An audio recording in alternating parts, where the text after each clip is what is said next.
was 1935, and while things like the Academy Awards and berets were becoming increasingly popular, a certain medical procedure created by Antonio Moniz that involved severing the nerve fibers in the brain that connect the frontal lobes to the thalamus via drilling 2 holes in the skull was also coming onto the scene. Moniz called this procedure a leucotomy, and it was supposed to be able to cure any mental condition and help solve the issue of overcrowding in psychiatric hospitals, since I guess it also became a trend to get yourself admitted back then, I don't know. But this procedure was advertised as being a perfect solution to any mental condition. Depression, it could solve that. Bipolar, it could solve all of Kanye's problems. Voices in your head telling you what you should have said in that argument in middle school 10 years ago? Yep, it could solve that shit too.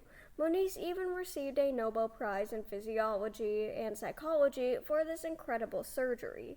So, why is this procedure now regarded as one of the most dangerous and torturous procedures anybody could ever get? That's what I'm going to explain today. Welcome to the history of the lobotomy. In 1936, a year after the original procedure was created, a man named Walter Freeman adopted the procedure and renamed it from the leucotomy to the lobotomy.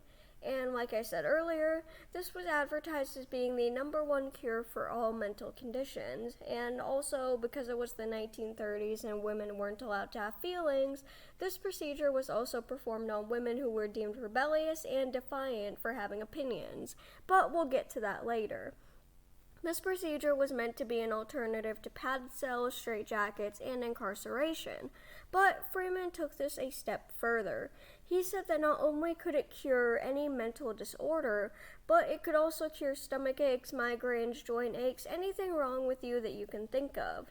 The lobotomy was advertised as a cure for it. Now, how did this procedure work exactly? In a prefrontal lobotomy, a doctor would drill holes into either the side or the top of the patient's head to reach the frontal lobes. Then, the frontal lobes would be severed to cut away from the rest of the brain, most notably the thalamus, and this would be done by shoving an ice pick up the nose and basically moving it from side to sever the brain tissue. To do this procedure, there was no anesthesia, no. Instead, the patient would be knocked out via electric shock. This operation was supposed to reduce impulses or violent behavior, which it did, but not in a good way. Because you see, anyone with common sense can tell that severing the connections in your brain is not a good idea at all, but common sense isn't really something our society does well. Freeman would travel across the country to perform these surgeries, which he called a miracle cure and easier than fixing a toothache. Lobotomies were originally seen as a last resort when nothing else worked, but Freeman began promoting it as a cure for everything from mental illness to even indigestion, because that's how that works apparently. He also used to hold these shows where people would come and watch him do this procedure. And he'd occasionally do it with his eyes closed like a fucked up magic act, and it became less of a way to help people and more of a way to make money. While there were people who were grateful for Freeman, other cases resulted in disastrous consequences. One such case of there being awful results of this is the case of Rosemary Kennedy, sister of John F. Kennedy, one of the presidents of the United States. She was born with intellectual disabilities that made her slower to crawl, talk, and walk than her brothers, and she experienced difficulties when she did eventually go to school. In 1940, it was reported that she was experiencing mood swings and occasional outbursts. You know, like a normal fucking human being with emotions. And her father decided to force her to get this procedure because he was afraid it would ruin the family's political careers and embarrass them. So, in 1941, Rosemary had the lobotomy, but her father never even told her about this decision until after the procedure was already over, and it was immediately clear that the procedure had drastically failed because she had lost the ability to talk and walk, and her personality was essentially just gone.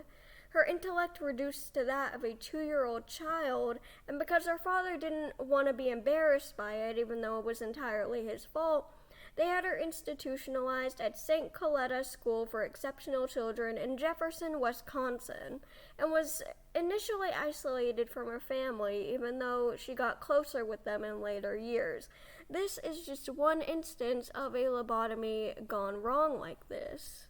A woman named Anita McGee was lobotomized by Freeman in 1953 for postpartum depression. You know, something most women go through after having a child and going through body changes. Her daughter described Anita as there but not there, as in she's alive and can understand what's going on, but her personality and ability to function was just lost, and McGee spent the rest of her life in institutions because of this. Beulah Jones, I am very sorry if I'm pronouncing that name wrong, had the procedure done in the late 1940s in hopes of treating her schizophrenia, and her daughter stated that there was no change in her behavior except she couldn't sit down and read and she could barely write and had no long-term memory. Another infamous case is the case of Howard Dully, who was one of the youngest people to receive the procedure, as he was 12 when he had the operation. Freeman diagnosed Dully with schizophrenia even though other medical professionals who had seen him didn't detect a psychiatric disorder, and that his stepmother, Lou Dully, who was very abusive, was the one to blame. Lou said to Freeman that she was afraid of Howard, that he didn't react to love nor punishment, and that he does a lot of daydreaming and was defiant. Because he was a child and that's what children do, you absolute buffoon. According to Howard, Lou never liked him and would have done anything to get rid of him, and this procedure was just another one of her ways of doing that. Howard's dad nor Lou told him anything about this procedure.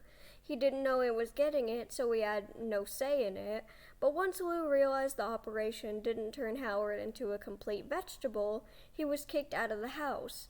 Apparently, Lou had taken Howard to several doctors before getting the procedure, and they all said that he was a normal child, so she kept doctor hopping until she found Freeman who would operate on him. It took years for Howard to finally get his life together, and the only reason he was able to heal was because he was so young that his brain was still developing and it was able to heal itself. He even wrote a book about his experience called Messing with My Head, which is an incredible book, and I recommend it if anybody is interested in learning more. It's really fascinating and goes into so much detail.